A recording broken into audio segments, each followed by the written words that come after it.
Welcome to the Salmon Runs YouTube. Enjoy the video. You begin by confirming which edition you own, Java or Bedrock, because each updates differently.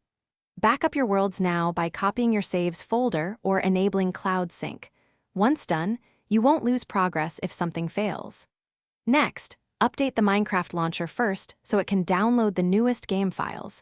Make sure you have at least 1 GB free and a stable connection. Doing prerequisites upfront prevents common failures and speeds the rest of the process.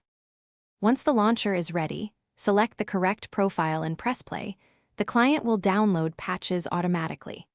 For Java, make sure the Java runtime matches the release and move or disable mods that target older versions. Use the Installations tab to pick a clean install if needed. For Bedrock, open your platform store or system updates to apply the patch because Bedrock updates are distributed through the OS. Make sure downloads finish fully before launching to avoid partial installs. You finish by launching a fresh or backed up world to confirm everything loads correctly. Check textures, controls, and multiplayer access. If you encounter crashes or missing content, clear the launcher cache and reinstall the problematic edition, then update your GPU drivers and Java if using Java Edition.